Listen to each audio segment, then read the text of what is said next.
देखो आंसर देख लेंगे एक बार।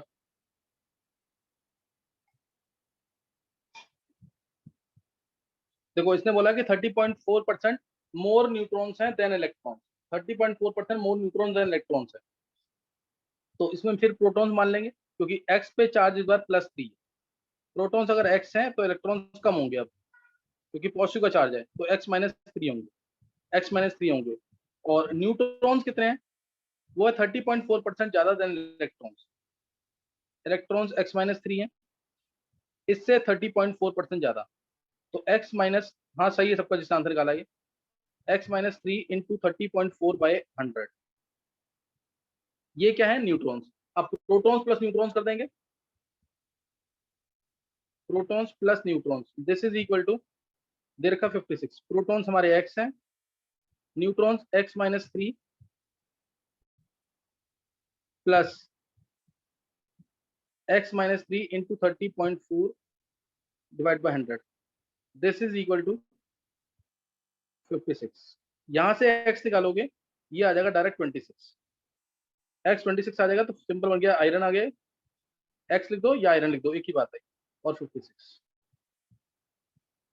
एक बार हैंड करेंगे जिसने निकाला था खुद ही, जिसने खुद निकाल लिया था।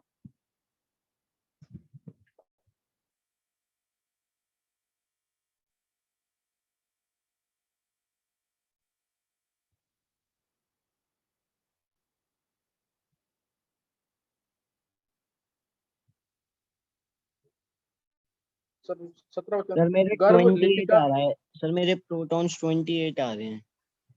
नहीं गलत हो। गर्भ, लिपिका, दृष्टि, नीलांश, दिव्यांत, आरुषि, संयम, तान्या, ध्वनि, हर्षित, सौम्या, शरद, भव्या, हेमांग, हरेंद्र, चेतन, रिदम, आशना। आशना ने नहीं निकाला है। तनय ने निकाल लिया, 9th के एक बच्चे ने निकाल लिया इसका। बाकी इतने सारे बच्चे रह गए। आर्यन ने निकाल लिया, वो आर्यन निकल गया ना तेरा।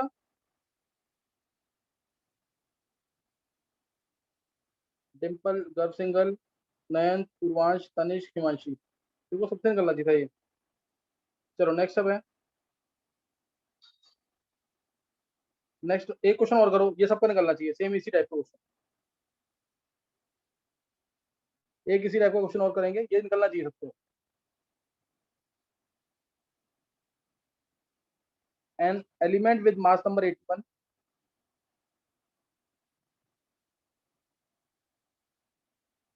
with mass number 81, mass number 81 has 31.7%, 31.7% more neutrons than protons.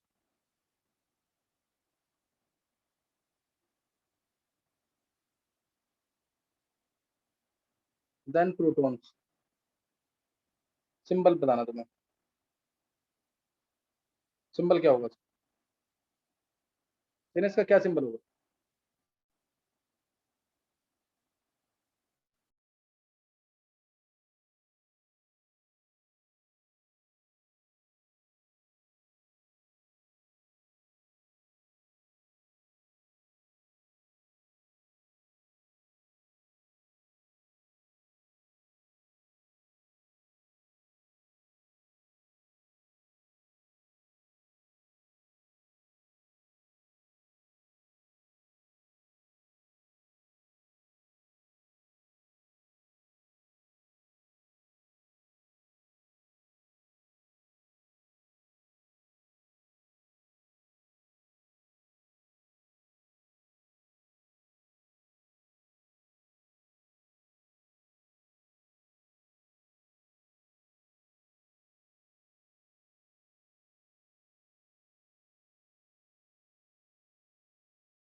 Sir done. किसने निकाल लिया आंसर? सर मेरा भी हो गया। एक बार हैंड करना जिसने निकाल लिया है। सबसे निकलना चाहिए क्वेश्चन अभी।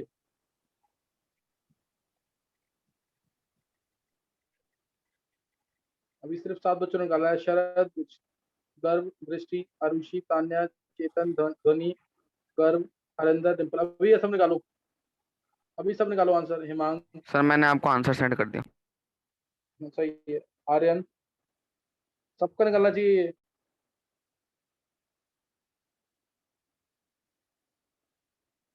निकालो, 1 मिनट का टाइम और लो, निकालो इसको।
अभी भी 17 बच्चों का आंसर निकला है।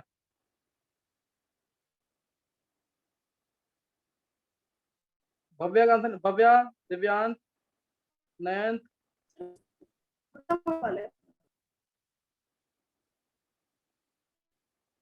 अभी भव्या, दिव्यांश, नयन, नयन पे गल गए। पुनकिन, पूर्वांश, रिदम, संयम, हिमांशी। हिमांशी,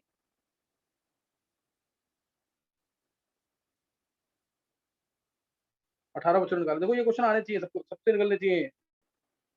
देखो एक बार जल्दी से देख लेंगे। प्रोटॉन्स मान लो एक्स है, इसके अंदर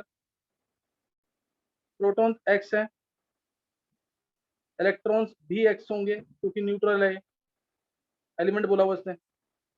protons x, electrons x, neutrons इसने बोला है प्रोटॉन्स से 31.7% ज्यादा है, यानी x प्लस 31.7/100 ऑफ x, ये न्यूट्रॉन्स है। अब प्रोटॉन्स प्लस न्यूट्रॉन्स दोनों को ऐड करो और 81 के इक्वल कर दो। x plus 31.7/100 of x, this is equal to 80, this is equal to 81। ये आना चाहिए। चलो अब यहाँ तक खत्म हो गया है। अब मैं तुम्हें एक थ्योरी बता रहा हूँ, बस 10 मिनट के अंदर ये थ्योरी सुन लेंगे, थ्योरी सुन लेंगे एक बार, थ्योरी सुन लेंगे। अभी ये एटॉमिक स्ट्रक्चर बहुत इंपॉर्टेंट चैप्टर है। 9th वाले बच्चे, 10th वाले बच्चे तो अगर क्लास में है और 30-40% भी समझ आता है तो मोर देन इनफ है। इतना भी समझ आता है तो आगे जाके काफी बेनिफिट मिलेगा।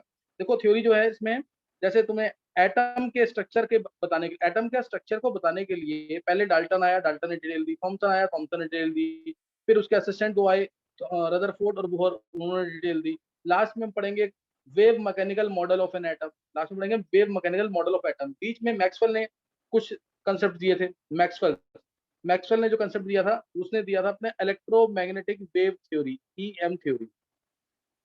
ईएम थ्योरी में कंसेप्ट दिए थे इसने। मैक्सवेल ने दी थी ये 1864 में। मैक्सवेल ने दी थी ये 18 थ्योरी में। इलेक्ट्रोमैग्नेटिक वेव क्या होती है? कोई भी cosmic rays, gamma rays, x rays, ये जो भी है ना, ultraviolet rays, infrared rays, radio waves, ये सब क्या है? ईएम वेव्स है। ये क्या है? ईएम वेव्स है, जो लाइट की स्पीड से मूव करती हैं, जो लाइट की स्पीड से मूव करती हैं।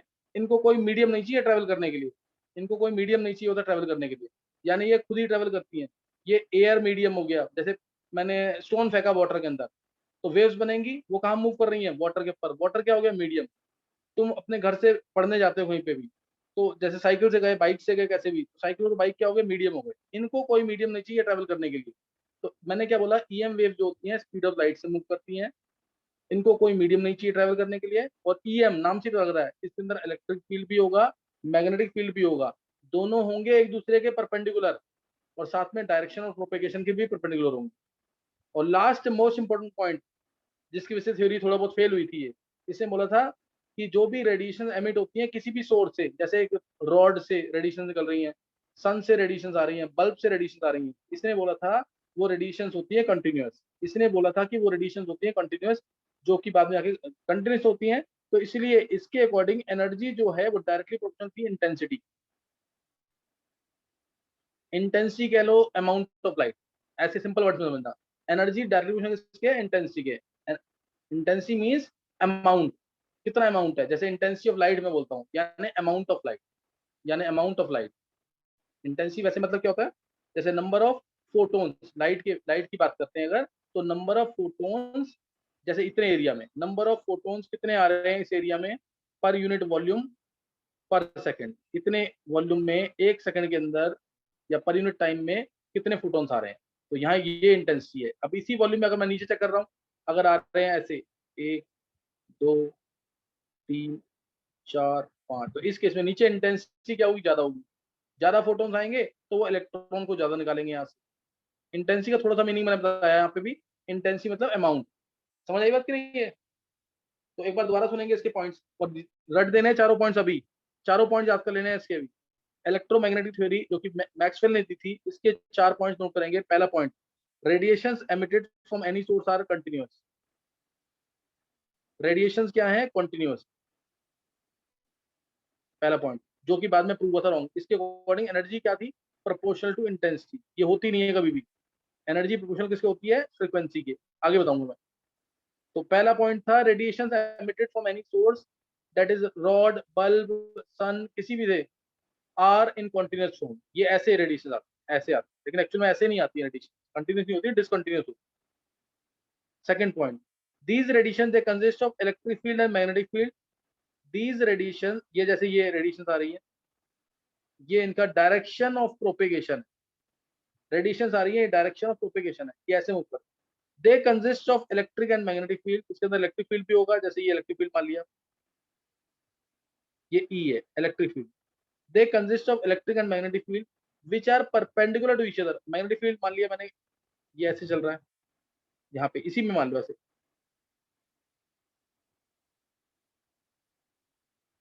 ये मैग्नेटिक फील्ड चल रहा है। तो इलेक्ट्रिक फील्ड और मैग्नेटिक फील्ड ये क्या है? एक दूसरे के परपेंडिकुलर है।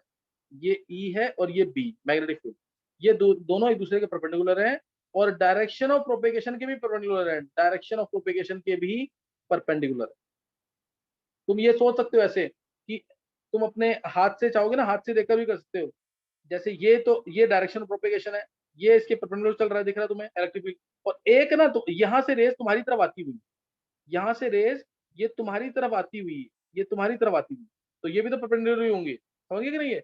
ये भी क्या होंगी? परपेंडिकुलर। ये वाली रेज जो है ना, ये तुम्हारी तरफ आ रही है, तो ये भी तो डायरेक्शन ऑफ प्रोपेगेशन के और इलेक्ट्रिक फील्ड के क्या होंगी? परपेंडिकुलर होंगी। यही मैं तुम्हें समझाने की कोशिश कर रहा हूँ।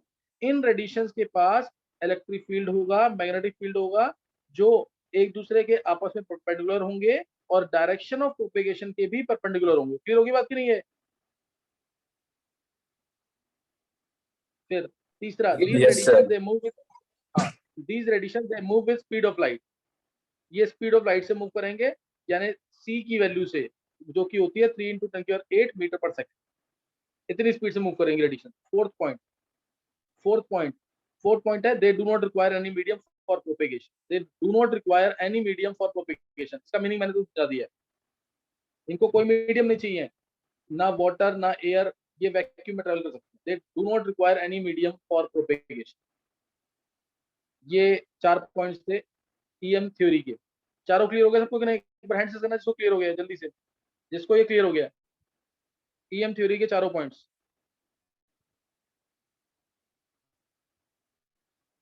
गर्भ, लिपिका, वनी, भव्या, नीलांश, पूर्वांश, गर्भ, दिव्यांत, शरद, सौम्या, आरुषि, दृष्टि, संयम, नयन, हरेंद्र, तनिष्क, सबको क्लियर है? ये सबको सर क्लियर है? हाँ बोलो बोलो। सर क्लास ऑफ कब होगी? शरद है, संयम। देख अभी 15 मिनट लगेंगे ताकि मैं कल न्यूमेरिकल्स करा दूंगा, मैं बता दूंगा। सही ना? तुम लोग थोड़ा सा एडजस्ट करो उस चीज को। Okay sir. अभी छुट्टियां है ना, थोड़ा सा नहीं करोगे फिर दिक्कत हो जाएगी। अभी ज्यादा पढ़ना है, 4-5 दिन और। अब इसकी लिमिटेशन देखेंगे एक बार। इस थ्योरी की लिमिटेशंस, पहली लिमिटेशंस डिटेल में लूंगा बाद में। लिमिटेशंस इसकी, लिमिटेशंस क्या है? एक तो इसने वेव नेचर को एक्सप्लेन कर दिया था but was not able to explain particle nature. इस थ्योरी ने वेव नेचर को, वेव नेचर मतलब मैं एक सिंपल सा बोलूंगा तुम्हें, wave nature, wave nature, wave nature जैसे इलेक्ट्रॉन का टू एंड फ्रो मोशन, ये ऐसे ऐसे इलेक्ट्रॉन मूव कर रहा है ना, जो टू एंड फ्रो मोशन है, ये वेव नेचर होता है, ये वेव नेचर होता है। और अगर मैं इलेक्ट्रॉन को स्ट्राइक करूं डायरेक्ट जिंक सल्फाइड स्क्रीन पे, जिंक सल्फाइड की स्क्रीन पे, तो एक पॉइंट पे लाइट प्रोड्यूस होगी, इस पॉइंट पे लाइट प्रोड्यूस होगी, इस पॉइंट पे, एक पॉइंट पे ये ना, ये तो ये पार्टिकल नेचर होता है। इलेक्ट्रॉन के दोनों नेचर होते हैं, पार्टिकल नेचर भी और वेव नेचर भी। किसी भी माइक्रोस्कोपिक पार्टिकल का वेव नेचर भी होता है, पार्टिकल नेचर भी। जैसे मैंने एक स्टोन को फेंका ऊपर, तो हर एक पॉइंट, या एक बॉल को फेंका मैं, तो हर एक पॉइंट पे उस बॉल की पोजीशन डिफाइंड होगी, ये पार्टिकल नेचर, ये पार्टिकल नेचर है। वेव नेचर, वेव नेचर क्या होगा? जैसे मैंने इस बॉल को फेंक दिया से वाटर के अंदर, तो वाटर में वेव्स बनेंगी इस बॉल के, तो कुछ बॉल का तो नहीं कहेंगे, जो छोटे पार्टिकल्स होते हैं इसके दोनों वेव, दोनों नेचर होते हैं। पार्टिकल नेचर मतलब उसकी पोजीशन लोकलाइज्ड है, उसकी पोजीशन लोकलाइज्ड है, लेकिन वेव होगी उसकी पोजीशन फिक्स नहीं होगी, उसकी पोजीशन फिक्स नहीं होगी। वेव यानी एक पॉइंट पे एक से ज्यादा वेव्स आ सकती हैं, जैसे ये है, ये इधर भी दूसरी वेव भी आ सकती है, उसी उसी वॉल्यूम में उसी जगह पे दूसरी वेव भी आ सकती है। लेकिन बॉल अगर एक यहाँ रखी है तो दूसरी बॉल इधर ही नहीं आ सकती, यहाँ आएगी, समझे कि नहीं? ये ऐसे आएंगी बॉल, बॉल अपनी पोजीशन इसकी स्पेसिफाई होगी, समझे कि नहीं है? तो पार्टिकल और वेव में ये डिफरेंस होता है। पार्टिकल्स का जैसे यहाँ 5 बॉल रखी है या यहाँ 4 बॉल रखी है, यहाँ पे रख दूं मैं 2 बॉल, तो 4 और 2 6 ही होगा। लेकिन अगर एक जगह 2 वेव्स आ रही हैं तो जरूरी नहीं है उनका जो सम होगा वो उनके प्लस के इक्वल भी होता है और उनके माइनस के भी, उनके प्लस की। जैसे एक वेव ये आई, दूसरी वेव ऐसे आ जाएगा, तो इस केस में अब दोनों वेव एक जगह पे हैं, लेकिन इनका जो टोटल होगा वो इनके डिफरेंस के इक्वल होगा। क्यों? क्योंकि इसका क्रेस्ट अगर है तो इसका ट्रफ आ रहा है, इसका क्रेस्ट है तो इसका ट्रफ आ रहा है, तो दोनों माइनस होंगे। तो ये पार्टिकल और वेव में डिफरेंस है, थोड़ा सा मैंने बता दिया। वेव नेचर को इस थ्योरी ने एक्सप्लेन कर दिया था, वेव नेचर को इस थ्योरी ने एक्सप्लेन कर दिया था जैसे इंटरफेरेंस और डिफ्रैक्शन, जैसे इंटरफेरेंस और डिफ्रैक्शन। इंटरफेरेंस यही है, इंटरफेरेंस जो मैंने बताया ना तुम्हें, इंटरफेरेंस क्या है? Combination of two waves, two और मोर वेव्स। इंटरफेरेंस ये होता है कॉम्बिनेशन ऑफ टू और मोर वेव्स, ये इंटरफेरेंस है।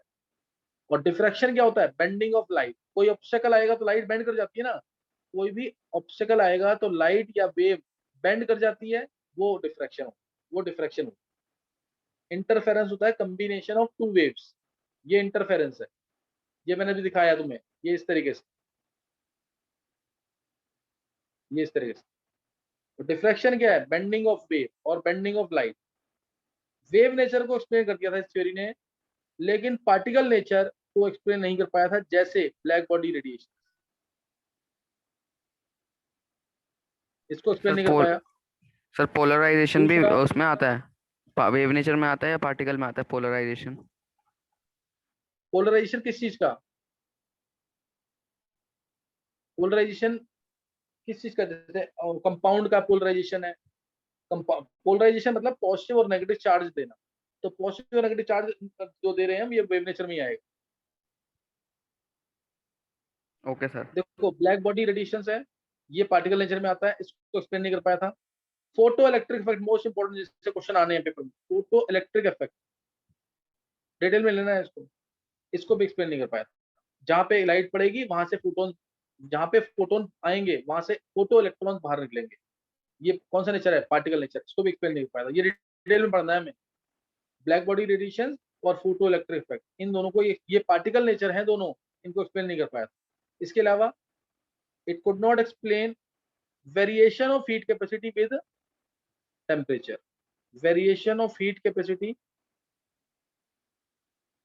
विद टेम्परेचर, ये इसको भी एक्सप्लेन नहीं कर पाया। Could not explain variation of heat capacity with temperature, temperature के साथ जो हीट कैपेसिटी वेरी करती है, ये उसको भी एक्सप्लेन नहीं करता। वेव नेचर को एक्सप्लेन कर दिया था, but not able to explain particle nature. Wave nature में यानी इंटरफेरेंस और डिफ्रैक्शन, इनको एक्सप्लेन कर दिया था, but not able to explain particle nature. जैसे ब्लैक बॉडी रेडिएशन, जैसे black body radiation, black body radiation means, इसको मैं लूंगा आगे भी, एक बार सुन लेंगे। ब्लैक बॉडी के बारे में सबको पता होगा, it is a perfect absorber as well as perfect emitter of heat, पता है ना ये black body radiation. Black body कोई भी होती है अगर, तो वो क्या करती है, वो सारी रेडिएशंस को एब्जॉर्ब कर सकती है, good absorber as well as good emitter of heat, ये पता है ना तुम्हें। ब्लैक बॉडी रेडिएशन, इसको एक्सप्लेन कैसे नहीं किया। किसी भी ब्लैक बॉडी को अगर हीट करते हैं, किसी भी ब्लैक बॉडी को अगर हीट करेंगे तो इनिशियली क्या होती है, वो रेड। ब्लैक बॉडी है, हाँ इसको गर्म किया अगर मैंने, तो पहले क्या हो जाएगी, ये रेड होती है, रेड। याद है कि नहीं, यस रेड सर। होगी, फिर येलो हो जाती है कुछ टाइम के बाद, फिर ब्लू हो जाती है। सर रेड के बाद ऑरेंज नहीं होती? ऑरेंज क्या ले, ये इससे करना है एक्चुअल में, विद प्योर से। और सर मतलब वो जो वीडियो में तो आपने ही बताया था, red orange yellow white blue. हाँ हाँ वो एक ही बात है, ये ऐसी चलेगी। रेड की वेवलेंथ सबसे ज्यादा, वेवलेंथ ज्यादा ना इसकी, विद प्योर में वेवलेंथ रेड की सबसे ज्यादा, इसलिए तुम उसको ऐसे रखना। जितने भी सिग्नल्स होते हैं वो कौन से कलर में यूज करते हैं, रेड सिग्नल होता है कि नहीं, ताकि वो दूर से दिख जाए, क्योंकि इसकी वेवलेंथ ज्यादा है। नहीं क्लियर हुआ? क्लियर हुआ कि नहीं ये? सर हो गया। रेड की वेवलेंथ ज्यादा और एनर्जी कम, वेवलेंथ इसकी ज्यादा है, एनर्जी क्या है, कम है। तो और गर्म करेंगे तो रेड से ये क्या हो गया, येलो हो गया। और गर्म करेंगे यानी क्या हो रहा है, एनर्जी बढ़ रही है, वेवलेंथ कम हो रही है। और गर्म करेंगे तो ब्लू हो जाएगा, यानी एनर्जी क्या हो रही है, बढ़ रही है, लेकिन वेवलेंथ कम हो रही है। फिर हुआ कुछ की नहीं है। किसी भी ब्लैक बॉडी को हीट करेंगे तो पहले वो रेड हुआ, फिर येलो हुआ, and finally close with blue light, and finally close with blue light. तो कलर चेंज हो रहा है इसके अंदर, कलर चेंज हो रहा है ना इसके अंदर। लेकिन जो ईएम थ्योरी थी उसने क्या बोला था कि एनर्जी प्रोपोर्शनल किसके है, इंटेंसिटी के। एनर्जी प्रोपोर्शनल से इंटेंसिटी प्रोपोर्शनल होता है एम्पलीट्यूड के स्क्वायर के। एम्पलीट्यूड क्या होता है मैं बताऊंगा तुमको। जो ये हाइट होती है ना क्रेस्ट की, या डेप्थ होती है ट्रफ की, ये एम्पलीट्यूड है, ये एम्पलीट्यूड है। हाइट ऑफ द क्रेस्ट और depth of the trough, height crest की, डेप्थ ट्रफ, तो ये एम्पलीट्यूड होता है। तो according to this theory energy were proportional to intensity, energy proportional किसके है, इंटेंसिटी के। क्या इधर से प्रूव हुआ, यहाँ से एनर्जी चेंज हो रही है कि नहीं। ब्लैक बॉडी को गर्म कर रहे हैं तो क्या चेंज हो रहा है,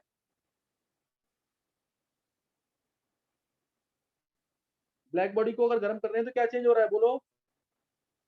सर फ्रीक्वेंसी चेंज हो रही है एनर्जी, कलर की हाँ वजह से। फ्रिक्वेंसी चेंज हो रही है ना, हाँ फ्रिक्वेंसी चेंज हो रही है, तभी तो कलर चेंज हो पा रहा है। अगर इंटेंसिटी को देखते हैं, अगर हम इंटेंसिटी को देखते हैं तो कलर चेंज नहीं होना चाहिए। whenever a black body is heated then color change is quite obvious, है ना। कलर चेंज तो होना ही चाहिए, कलर चेंज तो क्या होना चाहिए, ये होना ही चाहिए। तो यानी एनर्जी जो है वो प्रोपोर्शनल टू क्या होनी चाहिए थी, फ्रीक्वेंसी, फ्रीक्वेंसी की प्रोपोर्शन होनी चाहिए, नॉट इंटेंस। ये यहाँ पे गलत हो गया। इसने बोला था ना कि radiation emitted from any source are in continuous form, continuous है तो कलर चेंज नहीं होना चाहिए, लेकिन एक्चुअल में कलर चेंज होता है। तो ये यहाँ पे गलत प्रूव हो गया, ये यहाँ पे गलत प्रूव हो गया सर तो, हाँ सर जो थर्मल कैमरास होते हैं उसमें भी यही कंसेप्ट होता है कि जो रेड एरियाज होते हैं वो कम गर्म होते हैं और जो ब्लू और ग्रीन एरियाज होते हैं ज्यादा गर्म होते हैं हाँ हाँ हाँ बिल्कुल बिल्कुल बिल्कुल बिल्कुल। सर वो जैसे इंफ्रारेड। इंफ्रारेड गर्म ज्यादा करता है। जो पहले वाले बल्ब यूज करते थे ना, जो तुम्हें अगर देखे हो 40 वॉट के बल्ब, 60 वॉट के बल्ब, ये इनकैंडिसेंट बल्ब थे, और इनके अंदर से हीट ज्यादा निकलती थी than light, okay sir. Heat ज्यादा निकलती थी देन लाइट। दूसरा इफेक्ट जो है ये भी मैं डिटेल में लूंगा, फोटो इलेक्ट्रिक इफेक्ट। ये कोई भी मेटल है, सपोज ये कोई भी मेटल है, जैसे पोटेशियम मेटल है, इसके ऊपर लाइट आई, लाइट आई, जहां पे लाइट पड़ेगी वहां से क्या बाहर निकल जाएगा, फोटोन बाहर निकल। Light I H mu, photon क्या होगा, बाहर निकल जाएगा। यहाँ से फोटोन क्या, सॉरी फोटोन आया और फोटो इलेक्ट्रॉन क्या होगा, बाहर निकल जाएगा, इलेक्ट्रॉन बाहर निकल जाएगा। लेकिन लाइट, मान लो ये मेटल था से पोटेशियम, इसमें से इलेक्ट्रॉन को बाहर निकालने के लिए, इसमें से इलेक्ट्रॉन बाहर निकालने के लिए 100 किलो जूल की एनर्जी देनी। एनर्जी आई यहाँ से 90 किलो जूल, तो क्या फोटो बाहर निकलेगा, गर्म हो जाएगा, लेकिन फोटो इलेक्ट्रॉन बाहर नहीं निकलेगा, फोटो इलेक्ट्रॉन बाहर नहीं निकलेगा। ये ध्यान रखना चीज का। यहाँ पे एनर्जी दी मैंने ई, मिनिमम एनर्जी थी, थ्रेशोल्ड एनर्जी कहते हैं ई नॉट। अगर ई ग्रेटर देन ई नॉट है तो इलेक्ट्रॉन बाहर निकलेगा, नहीं तो नहीं निकलेगा। एक बार इसको नोट करेंगे।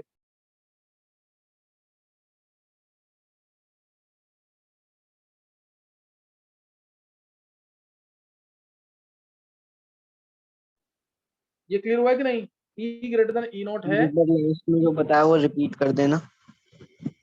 मैंने बोला यहाँ पे जो मेटल था इसको एनर्जी दी मैंने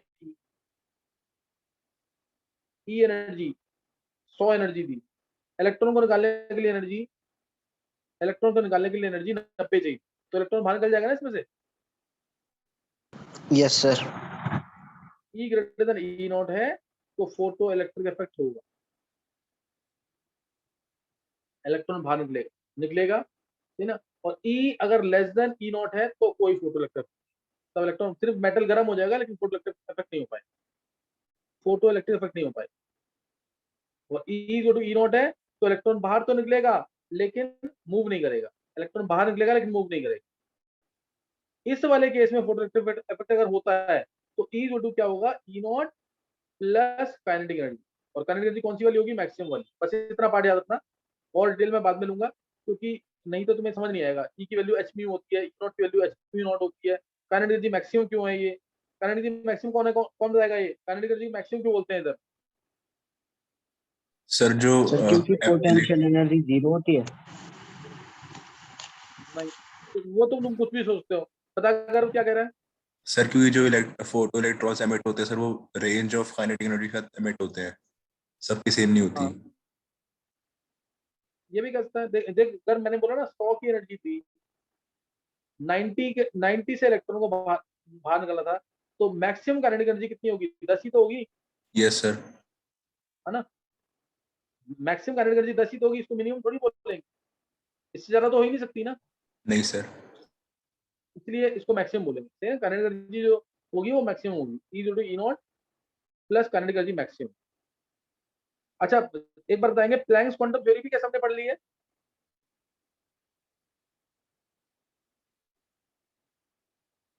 चलो अभी एक काम करो, प्लैंक्स क्वांटम थ्योरी मत पढ़ो, तुम सिर्फ ये चीज याद रखो, ये एच की वैल्यू, ई का फॉर्मूला होता है एनर्जी ऑफ फोटोन जो होती है ना, वो एच म्यू। ये कल तो तुम्हें याद करना ही पड़ेगा, N H mu, N H mu. N photons अगर आ रहे हैं, स्ट्राइक कर रहे हैं किसी मेटल पे, एन है नंबर ऑफ फोटोन, एच है Planck's constant most important value 6.626 into 10⁻34 joule second. ये याद रख लो, एच क्या है, प्लैंक्स कांस्टेंट, प्लैंक्स कांस्टेंट, ये वैल्यूज जूल सेकंड में। आर्क्स में बोलेंगे तो 10⁻27 लगा दो। और म्यू क्या होता है, frequency, number of waves passing through a point in 1 second, frequency number of waves passing through a point in 1 second. कल मैं तुम्हें फीचर्स बताऊंगा ना, तब उससे ज्यादा समझ आएगा। एन यहाँ पे कोई भी इंटीजर है, नंबर ऑफ फोटोन। कल मैं तुम्हें फीचर्स बताऊंगा इलेक्ट्रोमैग्नेटिक वेव के, तब तुम्हें ज्यादा समझ आएगा। इतना लेकिन करके रखना है, फॉर्मूला याद रखना तुम्हें, सही ना, फॉर्मूला याद रखना है, ताकि कल मैं क्वेश्चंस कराऊं तो तुम्हें आते हो पहले से। नोट्स वगैरह लेके आना है, असाइनमेंट वगैरह सब लेके आना है, होमवर्क जरूर करके आना है कल, और टेस्ट के लिए प्रिपेयर रहना कल, है ना। 3:45 पे प्रिपेयर रहना। सर चलो next time 3:45 करेंगे। से कब तक होगी? वही तुम मान के रखना 5:15 के आसपास। Okay sir.